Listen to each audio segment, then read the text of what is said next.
कहानी की शुरुआत एक बड़े और भीड़भाड़ वाले शहर से होती है, जहां हर इंसान अपनी जिंदगी में आगे बढ़ने के लिए दौड़ लगा रहा है।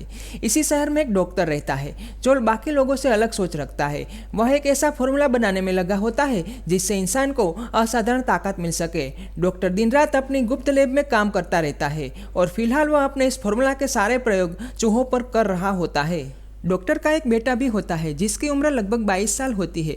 वह बहुत दुबला पतला और कमजोर दिखने वाला लड़का होता है। एक दिन वह अपने पिता से उससे फॉर्मूला के बारे में पूछता है। डॉक्टर उसे बताता है कि जब यह फॉर्मूला पूरी तरह तैयार हो जाएगा तब कोई भी इंसान अपने शरीर में लगाकर बेहद ताकतवर बन सकता है। डॉक्टर अपने बेटे को समझाता है कि अभी यह अधूरा है और इसका इस्तेमाल करना खतरनाक हो सकता है। कुछ समय बाद कहानी कॉलेज तक पहुंचती है जहां डॉक्टर का बेटा पढ़ाई करता है। वहां अक्सर कुछ ताकतवर लड़के उसकी कमजोर बॉडी और ताकत को लेकर उसका मजाक उड़ाते रहते हैं, खासकर लड़कियों के सामने। यह सब उसके साथ कई बार होता है। हर बार वह चुप रह जाता है, लेकिन अंदर ही अंदर गुस्सा बढ़ता चला जाता है। उसे बार बार अपने पिता के बनाए हुए उसी फॉर्मूले की याद आने लगती है। एक दिन जब डॉक्टर घर पर नहीं होता तब उसका बेटा चोरी छुपे लैब में चला जाता है। वहाँ वह फॉर्मूला को देखता है और बिना ज़्यादा सोचे समझे अपने शरीर में इंजेक्ट कर लेता है। लेकिन फॉर्मूला का असर उम्मीद से बिल्कुल उल्टा होता है। उसके शरीर में भयानक बदलाव होने लगते हैं और कुछ ही देर में वह एक खतरनाक और डरावने राक्षस में बदल जाता है। वह दर्द और गुस्से में लैब से भागकर शहर की ओर निकल जाता है। शहर में पहुंचते ही वह राक्षस भयानक तबाही मचाने लगता है। सड़कें उजड़ जाती है, गाड़ियां पलट जाती है और लोग अपनी जान बचाने के लिए इधर उधर भागने लगते हैं। वह एक घर में घुसकर भूख और गुस्से में पूरी फैमिली को मार देता है और पूरे शहर में आतंक फैल जाता है। इधर डॉक्टर जब अपने बेटे को घर पर नहीं पाता तो बहुत परेशान हो जाता है। वह लैब पहुंचता है जहां सब कुछ बिखरा हुआ मिलता है। डॉक्टर जब सीसीटीवी कैमरों की रिकॉर्डिंग देखता है तब उसे सच्चाई का पता चलता है कि जो राक्षस शहर में तबाही मचा रहा है वह कोई और नहीं बल्कि उसका अपना बेटा है। यह देखकर डॉक्टर पूरी तरह से टूट जाता है और गहरे सदमे में चला जाता है। राक्षस को रोकने के लिए शहर की पुलिस और सेना मैदान में उतर आती है। टैंक, सेना और हथियारों से पूरा शहर भर दिया जाता है, लेकिन राक्षस इतना ताकतवर होता है कि कोई भी उसे रोक नहीं पाता। डॉक्टर अपने बेटे को इस हालत में देखकर बहुत परेशान हो जाता है और उसे बचाने का कोई रास्ता खोजने लगता है।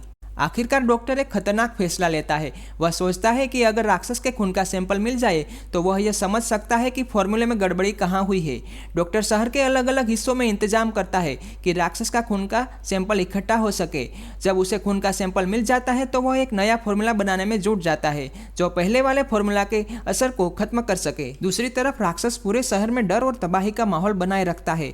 हर तरफ चीख पुकार मची होती है और लोग अपनी जिंदगी के लिए दुआ कर रहे होते हैं। काफ़ी मेहनत के बाद डॉक्टर आखिरकार एक नया फॉर्मूला बना लेता है, लेकिन यह बहुत जोखिम भरा होता है। उसे खुद भी नहीं पता होता कि यह काम करेगा या नहीं। फिर भी वह आखिरी उम्मीद के तौर पर उसे आजमाने का फैसला करता है। वह उस फॉर्मूला को एक इंजेक्शन गन में भरता है और शहर में जाकर दूर से वो राक्षस को इंजेक्ट कर देता है। फॉर्मूला लगते ही राक्षस का शरीर कांपने लगता है और वह धीरे धीरे वापस अपने बेटे के रूप में बदलने लगता है। यह देखकर डॉक्टर की आंखों में खुशी के आंसू आ जाते हैं। वह दौड़कर अपने बेटे के पास जाता है और उसे गले लगा लेता है, लेकिन यह खुशी कुछ ही पलों की होती है। अचानक उसका बेटा डॉक्टर को काट लेता है। असल में फॉर्मूले ने बेटे के शरीर की सारी नसों को फाड़ दी होती है, जिससे उसकी मौत हो जाती है।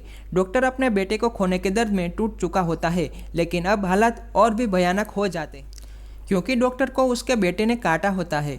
इसीलिए कुछ ही देर में डॉक्टर का शरीर भी बदलने लगता है और वह भी धीरे धीरे राक्षस में बदलने लगता है। यह सब सेना वाले देख रहे होते हैं। हालात को काबू में करने के लिए सेना बड़ा फैसला लेती है और डॉक्टर पर मिसाइल दाग दी जाती है। जोरदार धमाके के साथ सब कुछ खत्म हो जाता है। इसी के साथ यह कहानी भी खत्म होती है, जो हमें यह सिखाती है कि कभी कभी इंसान भगवान बनने की कोशिश में सबसे बड़ा विनाश खुद ही पैदा कर देता है। तो दोस्तों, ऐसे ही मज़ेदार मूवीज़ के लिए हमें लाइक, शेयर एंड सब्सक्राइब जरूर कर दीजिए और नेक्स्ट मूवी कैसी चाहिए हमें कमेंट कीजिए।